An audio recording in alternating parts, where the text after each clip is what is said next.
What's going on, guys? I'm Tim Kelly, joined today by Daubert of Phillies Nation. This is Phillies Stoplight for May 19th, and I came to the park today expecting one of the more calm days of the season, and instead we got probably the craziest day I've covered since the Pete Rose debacle a few years ago. This was one of the crazier days you'll get. About an hour and a half before the game.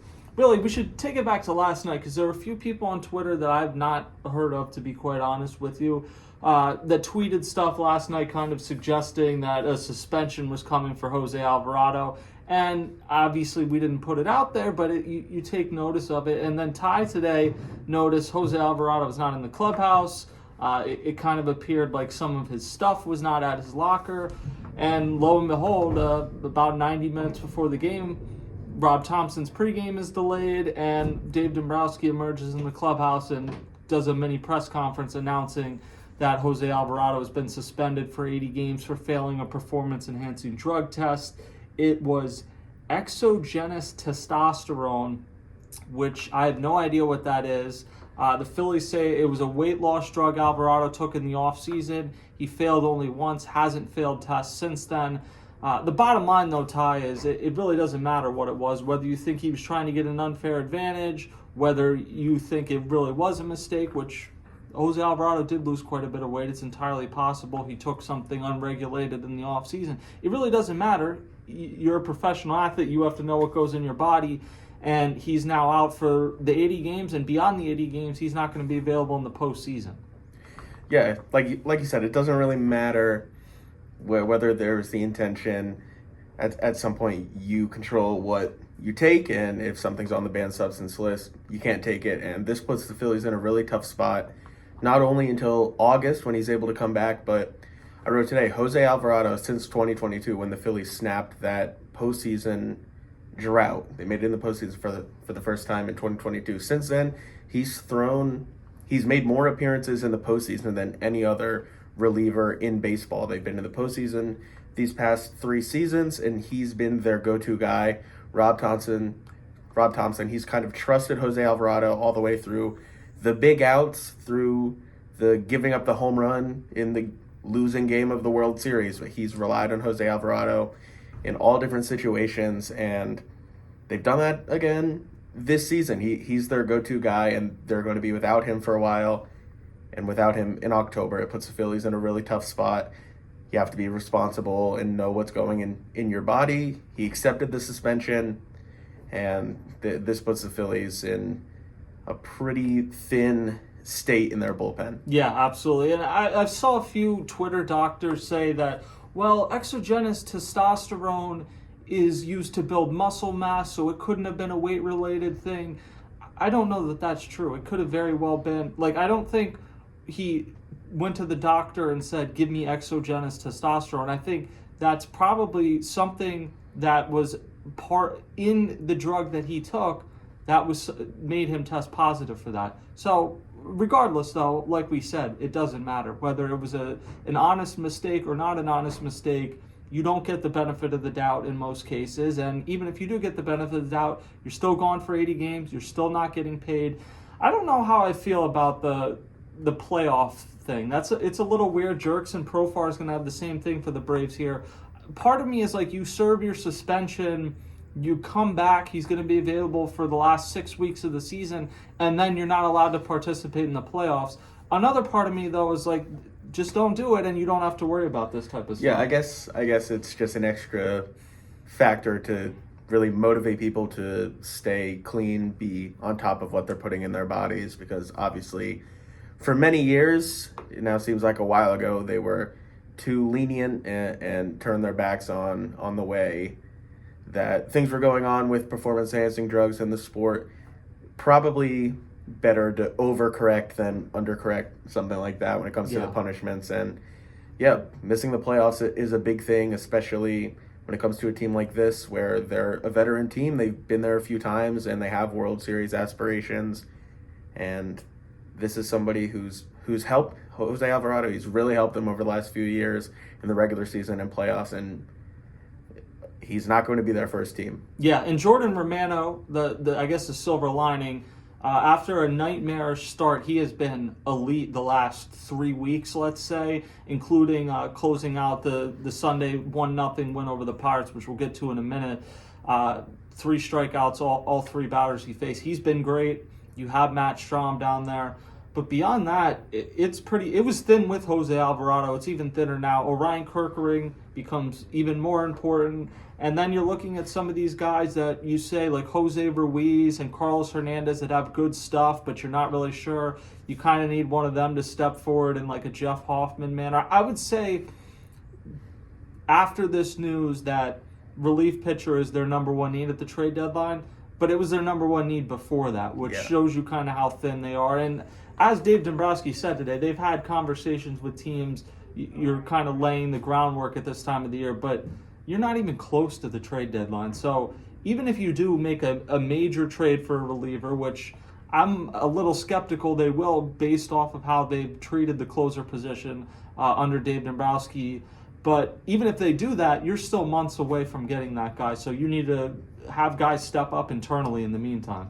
Yeah, they need somebody to step up, and Kerkering, interesting one today, makes a play at third where it's not the best throw, then he turns a double play, but he's been solid lately. Romano's been really, really, really good lately. Matt Strahm has looked like Matt Strahm throughout this season. They know what he can do. But those three that trio, it's really important, but at the same time, you don't want to only have 3 guys that you can count on. That's how you end up in situations where you have to make a tough decision between putting in lesser relievers sometimes, or do we start to rely on them all the time and maybe worry about running them into the ground a little bit and overtaxing their arms? So it's not a good position to be in. And like you mentioned, reinforcement, maybe it's coming at some point. There's intriguing options you go to, maybe some arms at AAA who've pitched well out of the bullpen, or starters throughout the organization that you could think about switching to a relief role. But it doesn't seem like it's coming tomorrow. They're going to have to make do with what they have. Rob Thompson mentioned Ruiz, like you said, and Joe Ross has been sort of a long man or intermediate, sort of an intermediate role. Maybe he could step up, but there's not. Yeah, none of them. Taiwan Walker has also been in the bullpen. He's going to start this upcoming week against the Rockies, but he's going to be back in the bullpen. He's somebody that maybe you make him more of a traditional reliever rather than a long man or a swing man, but there's not a ton of options. And once it comes time to start trading for these guys, Bryce Harper alluded to this in the clubhouse after the game. It doesn't mean everything if you make the right offer. Dave Dombrowski said this morning too. If you make the right offer, it's going to get something done. But other teams know that the Phillies are in a bit of a bind, and they could make them give up a big package. Yeah, they have him over a barrel in a sense. Which Bryce Harper alluded to after the game, that it might be difficult. He still has faith in Dave Dombrowski to get something done, but it's not going to be easy because all of Major League Baseball knows that the Phillies are in a really tough spot right now. Yeah, they absolutely are. They need multiple guys to step up and to make a trade. And there will be a day to have the Ranger Suarez to the bullpen conversation. I think that day is more like in August than it is right now. So in the meantime, you're going to have to make things work with what you do. One guy that did make things work Sunday was Mick Abel. He was tremendous in a start against Paul Skenes, who really we would normally talk about for an extended period today. I'll just say he has the best stuff I've seen since Jacob deGrom was at his peak, so he's going to be a very special Hall of Fame level pitcher if he's able to stay healthy. But in terms of Mick Abel, 6 innings pitched, 9 Ks, 0 walks, 0 runs allowed, and an eventual 1-0 win. He's going to go back to AAA after this, so we'll see what happens. But Ty, you're more of a minor league guy than I am. Where do you kind of see this headed with Mick Abel? Yeah, so today, this was like maybe the best he's ever looked in his professional career. He's always had good stuff. Where he's run into issues is throwing strikes and then kind of letting mistakes linger a little bit, and it leads to more issues with throwing strikes. But he's reworked his frame of mind coming into this season, something he started working on a lot last season, and it's helped him a lot to unlock things. And after a really bad 2024, he's pitched well in the minors with AAA Lehigh Valley this year, and it earned him this opportunity. If he was pitching the way he was last year, he wouldn't have gotten this this chance to make that spot start. And I think that is a really big win for Abel and for the organization, that he worked his way back to, having some value and putting himself in a position to be a contributor. And he really, really helped today. He was excellent. Rob Thompson said he was almost a little bit surprised that he got 6 innings out of him. There's an argument that he could have kept pushing him. I get why you let him exit on a high note. You have now your 3 best guys available on Sunday, and they took down those last 3 innings. But Abel was really sharp. He looked really good, and he had the adrenaline pumping early, touching 99. I think there's a chance he's back in some capacity at some point coming up.